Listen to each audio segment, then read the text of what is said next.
ให้กระซ้ายหักศอกให้ปอดขึ้นขาวน้ำแค่เท่าตัวไม่เย็นอันน้ำมันนี่ก็ยังถึงข้อนี้ในดาว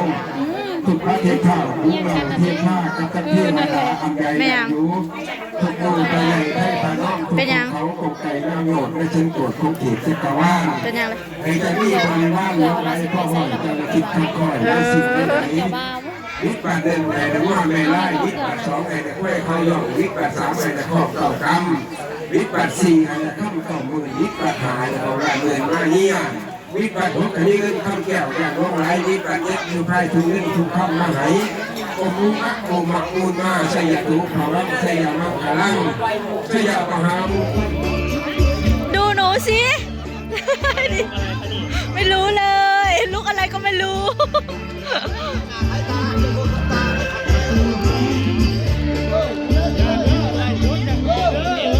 เจ้าบ่าวมาเลยพี่น้อง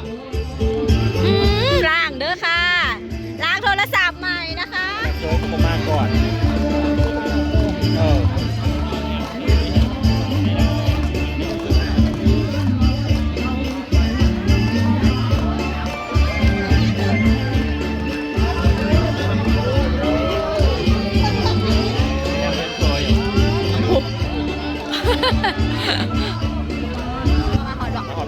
ไม่ใช่ปะกินจนอิ่มแล้ว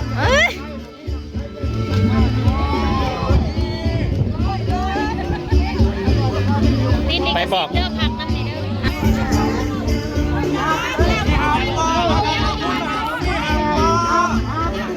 ด้วยน้ำใช้จะจริงเป็นหมดดิเอาเด้อไม่ดองเด้อตามหีดตามคลองพี่น้องเลยหีดคลองประเพณีลาวเฮาน้องฟ้านี่แต่คนใจสวยเหมือนพี่น้องยิงเอื่อยก็มาแล้วเจนาตาลีไอบอยจอน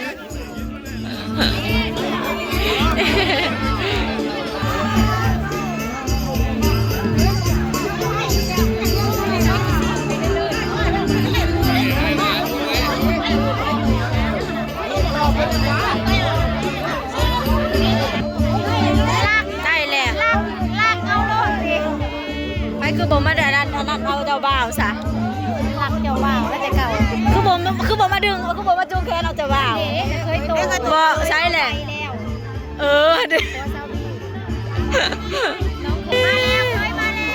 เจ้าบ่าวพี่น้อง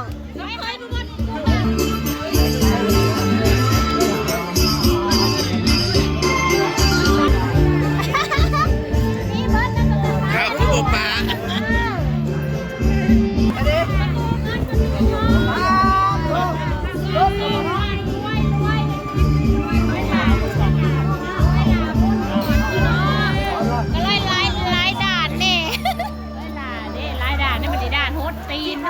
ประธานมาได้เนี่ยตอบว่าอะไรยายเอ้ยบ้องคลิปด่านภาษี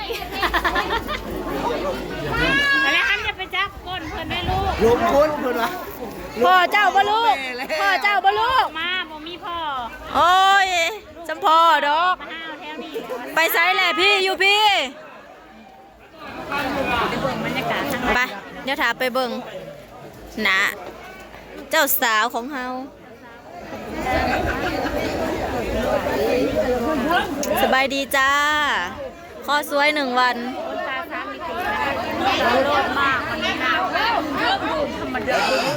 เลยนั่งทิพาวันรัตนวงศ์อาซีเพดาภายซ้ายมีประกอบมีท่านเอสายผู้พันนี่เป็นพอท่านทองสวรรค์มีไซเป็นลุงท่านเลิงคำแพงเป็นพอภายยิ่งประกอบมีท่านเวียงคำเป็นนาบาวท่านนางนาลีเป็นอาปาดทอด20,000 กีบข้าวพอบตัวเท้ามือขอ5 ล้านกีบพวงมือแตงดองฮะทอด20 ล้านได้บ่อยู่ดิทอด20 ล้านกีบข้าวพอบตัวเท้ามือขอ5 ล้านกีบเอาเลี้ยวอาถ่ายนะบริกร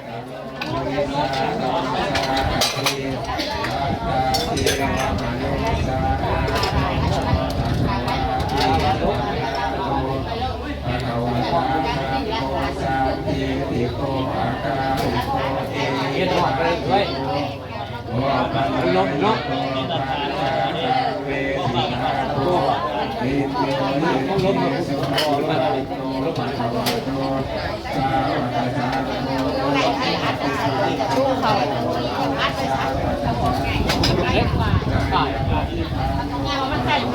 ชูเขา ถึงคุณลบมาแต่บุก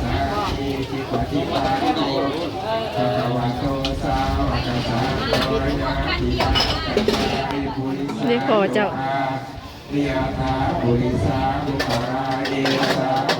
ให้เล่าหน่อยเป็นคนเก็บผ้ามาให้ดิกล่องเราสุดยอดเลยเอาเถอะเอาเถอะตอนนี้ก็เข้าสู่ขั้นตอนพิธีบายสีสู่ขวัญบ่าวสาวพี่น้อง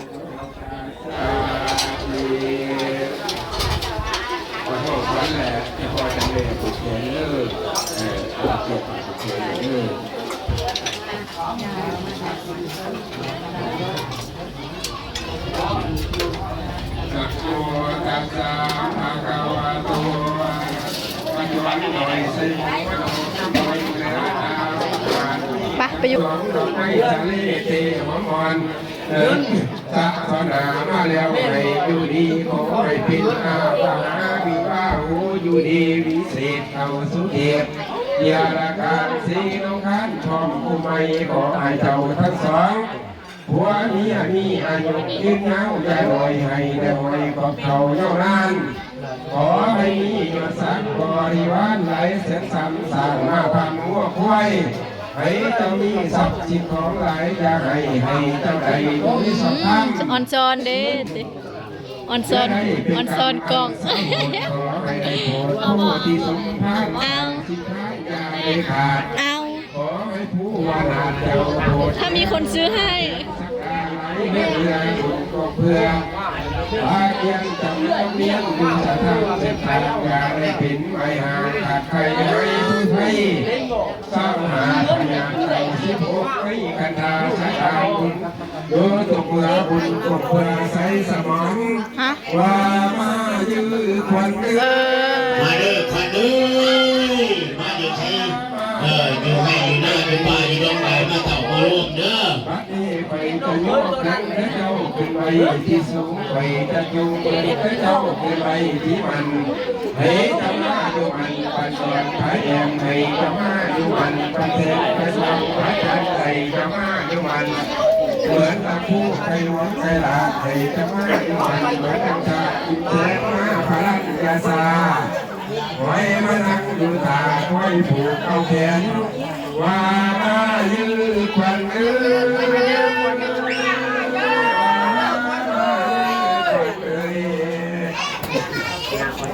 ไว้นะ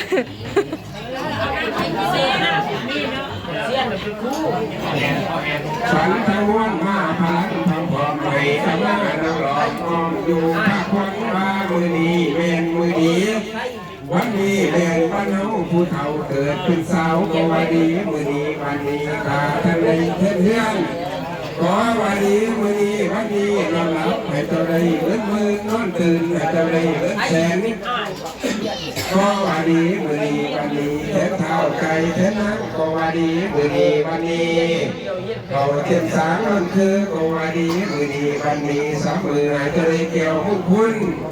มหาเจ้าเรือหามือให้เจ้าได้เสียผ้ามหาเจ้าเรือสองแต่เจ้าจงจะสุขสบายพักผ่อนให้อ่อนน้อมตั้งต่อสมซื้อเจ้าเพียงเคยให้เจ้าทำใจกวงยาเก่าอ่างสักสิ่งอันใดไล่ไก่ก็ให้มาซื้อไล่หมาก็ให้มาเสยไล่ควายก็ให้มาเจ้าอย่าดื้อทีเที่ยวซุ่มไส้ใส่ตาเจ้าโผล่ยาผักโผล่พระยังให้เจ้ามีใจเลื่อมใสต่อลงขั้นไปเจ้าเป็นลูกสะใภ้ให้เจ้าหักหัวมันโลสุขาพลานังชา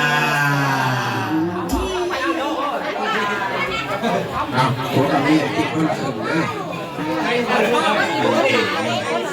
คนละครึ่ง ทำไมละมดเนี่ยครับ จะซื้อ อาจารย์เพิ่งมาเองนะใครเพิ่ง เทียนได้ ผั จ้ะ วเมียมอดแต่มันบ่ได้มันอยากนองงาน เออ อยากนองงาน นาเด อาจารย์เพิ่นมอดเองคะแนน เราบ่ได้เฮาหมดบัดนี้ เอาใกล้ๆนะเอาไปเนี่ยบาง ไก่ เอาไปมียิ่งจับแน่ไก่ต้องมีไข่น้ำที่นี่เป็นผาสิริมงคลบุกมีบุญผู้ต้องแตกลงมาผูกแขนจ่ายคนมาผูกแขนขวาคนอยู่ผูกแขนจ่ายจะได้เงินเงินผูกแขนขวาจะได้เงินแสนคอยผูกแขนในเจ้าได้เป็นพญาผูกพ่อหน้าได้เป็นลูกองค์อาจคอยผูกแขนในเจ้ามีวาสนาย่าไปมาให้มีผู้ช่วยยุ่งเจ้าอยู่เพื่อในจะได้เป็นเศรษฐีวิธีไปโพธิ์ไทยก็ในความหลุดอายุบัตรคนเยอะเขาเจ็บเมื่อไหร่คงไข่เมื่อมีอายุวัตโกธนาวัตโกชิริวัตโกยะถาวัตโกพระวัตโกวนาวัตโกทุกขาวัตโกตุสัพพะทุกขาโรคาปัญญาวิลาสุขันตุตุปตาวาในการทำงานบิมีตติยาจันทนาจิติธาราปะตุติปะกัญญาสุขังปนังชิริยุตตะวัตตะพุทธวิญญาณสมัยตาวตะจักอายุจันจิติภะวะตุเตสาธุเจ้าได้เป็นพญาผูกคอหน้าเป็นพวกของอ่านกับผูกแขนในเจ้ามีวาสนาเด้อลูกเด้อย่าไปมานี่ผู้ช่วยอยู่เจ้าดีเพื่อจะเป็น